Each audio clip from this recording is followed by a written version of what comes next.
Gym class was traumatizing. The only thing traumatizing about gym class is the people that put hella Axe body spray on their armpits knowing damn well it smells horrible. Doctors claim that humans are supposed to perform in some type of physical activity for at least 30 minutes a day. And since school pretends that they care about the physical well-being of their students, we're required to take some type of gym or strength training class. Now, even though I'm a fan of playing sports and weightlifting, gym class in school has definitely left me with second thoughts. Gym classes have definitely scarred me for life, and the activities. And you know what's crazy? No, high school gym class definitely scarred me because I remember in like elementary school, maybe middle school, bro, PE was fun. Gym class was fun. They made it so that the activities you played didn't even really feel like they were like, you know, heavy on the running. And then they required mile runs every day. Dog, we could achieve the same type of cardio by playing basketball or soccer. Why y'all ass having us on some track shit? We not trying to be the next Usain Bolt. That were going on in the locker room and gymnasiums would definitely make a therapist retire. So today, we'll be discussing the worst parts about gym class and some of my personal experiences with them. Comment down below the worst experience you ever had in gym class, and like and subscribe if you're new. First, we gotta talk about the locker rooms. Now, school locker rooms might be the only place in school that are competing with bathrooms for the most grotesque places on earth. A whole bunch of sweaty and musty ass niggas. Exactly. It felt like a fucking sauna in there. These niggas generated so much filth and funky ass air, bro. And it's one thing that the weather is hot, and another thing for you to be musty. Oh my! How are people comfortable with being musty, bro? It never made, like, you're telling me you're cool with hanging out the rest of your day smelling like ass? And since these boneheaded niggas didn't put deodorant on before class, they harbored so many rank ass smells. But their solution to fix this problem is not using a stick of deodorant beforehand, but just to nuke the entire fucking locker room with the strongest scent of Axe spray. I know. Yes. Bruh, y'all smelled more like ass than goddamn Ice Spice has ass. And that's a lot of ass, nigga. I don't know what's wrong with some of y'all. Could y'all not use some other, y'all couldn't just use, I don't know, y'all could've used Old Spice? Y'all, I don't know, so just regular stick of deodorant? You had this shit smelling like cheap alcohol? How SpongeBob and Patrick felt when they were trying to get through that perfume department. These niggas would deadass release a whole fucking clip of Axe and then have our noses and eyes begging for mercy. I'd be trying to get out that locker room like Bruce Banner back in 08. Combine the Axe smell with the humidity of the locker room air and it concocts one of the most toxic and lethal aromas of all time. And most of the time they literally were spraying it for no reason other than to be public pests. The kids in the locker room also doubled as circus acts. There would be people slamming lockers louder than a Wiz Khalifa pack. Niggas would also treat the locker room like it's Rolling Loud and perform every rapper's discography. That part was actually kind of lit though. And of course there were constant fights in there every week. But the other issue that came with the locker room was trying to change clothes. In my high school there were hella kids that would change in the stalls. And honestly I can't blame them niggas because the weirdos in the locker room made that shit damn near an impossible. I don't know why men or in any type of settings feel like it's okay to touch another man's ass. In any context, I know it's popularized in sports where, oh, if a game is done, you give them a little nudge on the booty cheeks. That's weird. Where did that culture even arise from, bruh? Keep your hands to yourself. What if I don't want my cheeks getting slapped?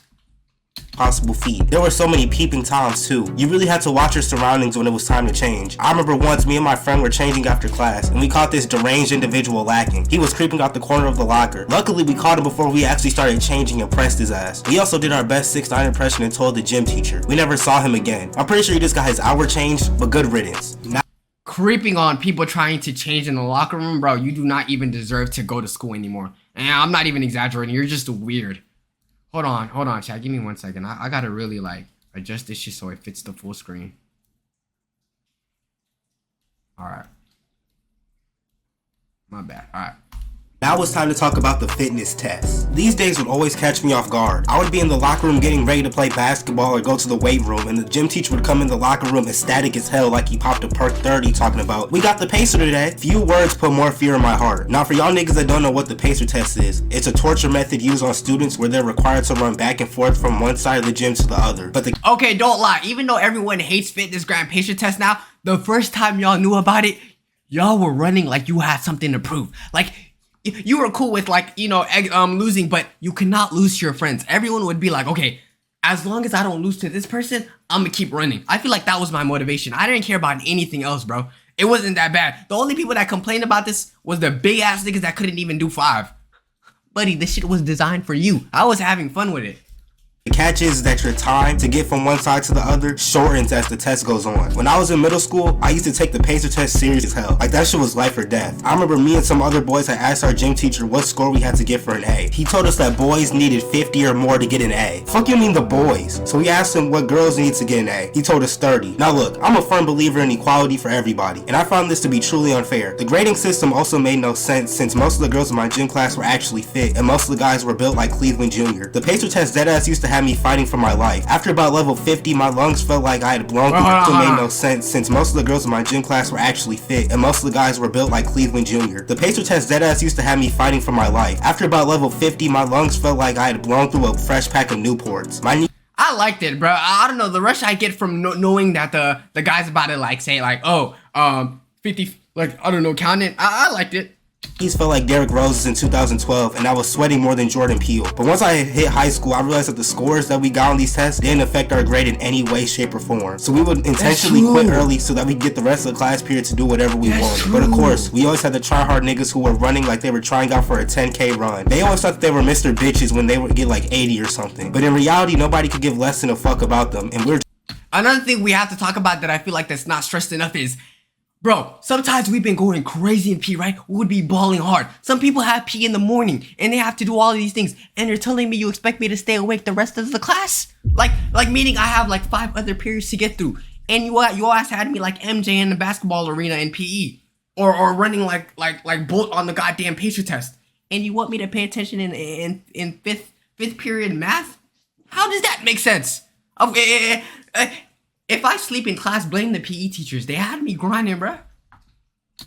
Just pissed that they wasted our entire class period. We also had the sit-up test, push-up test, and pull-up test. All were equally meaningless, and nobody in our class couldn't have gotten paid enough to actually care. We also had tests when I took a strength conditioning class my senior year. We were tested on our deadlift, bench press, clean, and vertical jump. We had to lift our 2-rep max, and that was probably the first time I actually used more than 2 ounces of energy during a gym class. I personally love lifting weights, and I'll be lying if I said I had anything negative to say. But we'll come back to strength class later. We also had an exercise where we had to run up and down the bleachers outside, but it was in a snake formation. That shit had my knees feeling like jelly. Every time I went to the top, I thought I was gonna fall off quicker than rice gum. Now we gotta talk about swimming. Now we were only forced to swim in middle school, but the experiences were no less traumatic. Y'all had swimming? Oh hell no, bro. I lived in the ghetto. We do not have any source of water near us. We do not have swimming. Than the rest. I knew how to swim, but I wasn't Michael Phelps or anything, so I always stayed in the shallow end because I'd be damned if I ended up a headline on the news from drowning. But the worst part about swimming was getting in the pool and getting out. When you would get in the pool, the water would be colder than the middle of a microwaved hot pocket, and we spent the entire class period just learning how to float and do backstrokes and shit. But I thought that the water was the only cold thing about swimming. But then we had to go back into the locker room, and when we opened the door, the air would pierce the hell out of my skin. It was worse than the air hitting you when you had to get out the shower. And speaking of showers, we had to shower after swimming too. The showers were straight out of a fucking penitentiary, but that part was actually decent because the water was actually warm. But you know, since we can't have nice things, niggas started pissing in the shower. And trying to change back into your clothes after swimming was harder than EDP at a playground. The friction between the wet swimming trunks and my legs was like King Arthur pulling the sword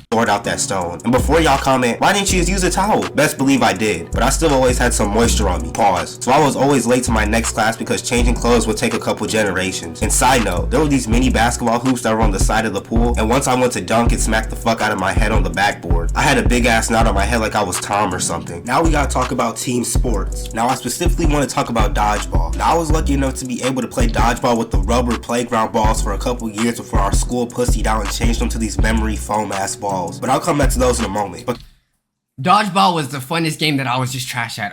Be honest, y'all don't gotta lie to me, Chad. Are y'all actually good at dodgeball? Like, it was one of the most competitive, like, easy games, but I just feel like I've never really had the throw in me. Like, I was always like a pussy thrower, bro. My throws were weak. I couldn't do shit.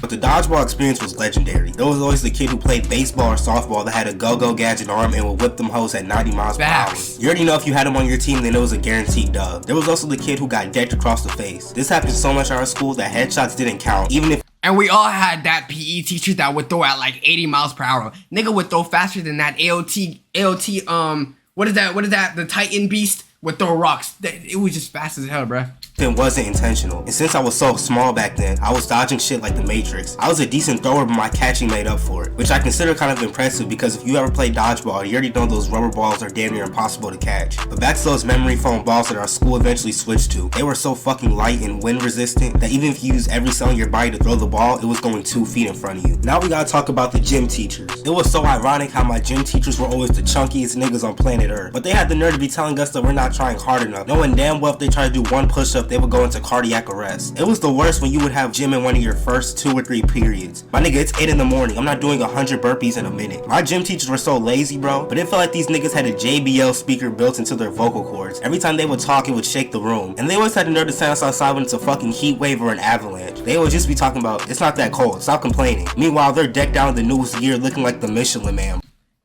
Yes. And the crazy part, bro, I don't know about y'all gym outfits, bro. We only have one gym outfit. You have to wear that. It doesn't matter if it's scorching hot like shit or there's damn near snow. We could be in a goddamn hurricane, bro. They ask gonna have you in that same. I don't know what y'all outfit is, but ours is a gray shirt and some navy green shorts. They always have. And the thing is, bro, I'll be honest. Y'all could call me dirty. I never be washing my gym equipment, bro. I just couldn't be asked. And I'm thinking if I'm not doing it, a lot of other people probably not washing their shit too.